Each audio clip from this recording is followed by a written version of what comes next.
Bonjour Ariane, quelle est la stratégie digitale de l'IRT? Alors la stratégie digitale de l'IRT se veut d'abord très agressive, peut-être parce qu'on est justement loin de nos marchés émetteurs. Le marché émetteur principal c'est quand même la France, l'Europe, et donc il faut qu'on se surpasse pour essayer de toucher nos cibles. Et donc en termes de stratégie, nous sommes vraiment très présents sur les réseaux sociaux. On est le première page Facebook de La Réunion avec 420 000 followers. Deuxième CRT de France juste après l'Alsace. Donc on est vraiment sur une dynamique très importante à ce niveau-là. On utilise également donc, notre site internet qui a été complètement rénové, qui a certaines spécificités avec un planificateur qui permet un côté intuitif pour les touristes, donc commencer à programmer leur séjour et à faire des choix sur leurs activités, leurs hébergements, etc., ce qu'il y a à visiter. On a aussi des partenariats que nous faisons avec des blogueurs que l'on fait venir à La Réunion pour connaître la destination, des youtubeurs. Donc dernièrement un partenariat avec Golden Moustache, mais il ne faut pas le dire très fort parce que ce n'est pas encore sorti, pour avoir une web série sur La Réunion et vendre La Réunion, puisque notre métier principal c'est la promotion et la communication de la destination Réunion, donc sous une autre forme avec quelque chose de plus ludique, de plus sympa. Est-ce que vous pouvez nous en dire plus sur ce projet avec Golden Moustache ? Le projet c'est de tourner donc des petites séries à La Réunion et mettre en avant en fait la destination, les lieux, les sites, des rencontres par des petites vidéos tout simplement. On a également un jeu qui est en cours. Madagascar a été connu par exemple pour le film, on s'est inspiré de ça et on s'est dit faire connaître la destination à travers le jeu.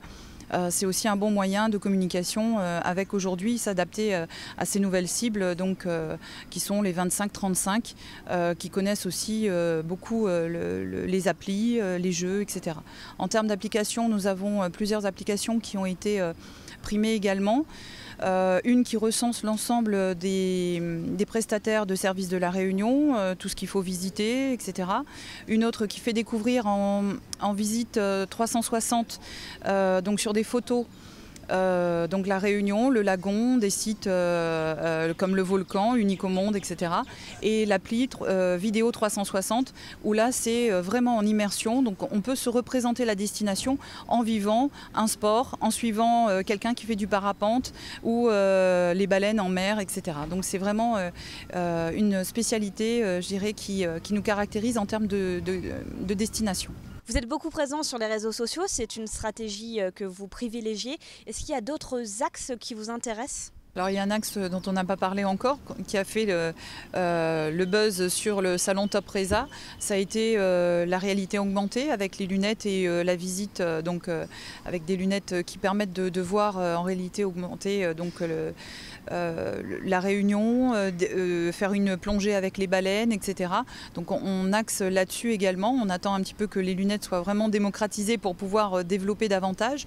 Et on s'aperçoit que justement pour les prescripteurs de la destination, les TO, les agences de voyage, ils nous l'ont demandé comme étant un outil de vente. Donc ça c'est extrêmement intéressant parce que visiblement ça intéresse le voyageur de se mettre en situation. Après on ne s'interdit rien, il y a juste lors des conférences des choses qui ne me parlent pas du tout et qui vont peut-être un peu trop loin. Je trouve un peu affligeant la lovotique par exemple, parce que pour moi l'humain est au cœur de toute la relation, quelle qu'elle soit, et je trouve dommage d'en arriver à développer les technologies en oubliant l'humain et à partir sur une robotisation. Et voilà, c'est ce côté en plus à La Réunion où vraiment l'élément humain est au centre de toute l'activité. C'est vraiment le côté authentique que l'on porte avec tout ce mélange de culture, etc. Donc j'ai un peu du mal à passer ce cap et à me dire demain on achète un voyage finalement avec des lunettes 3D point barre. Donc ça ne va pas refléter vraiment ce que l'on vit, ça ne fait pas travailler le cerveau et je trouve que c'est un peu dommage. Donc ça c'est quelque chose en tout cas sur lequel on n'ira pas. Merci Ariane. Merci infiniment, à bientôt.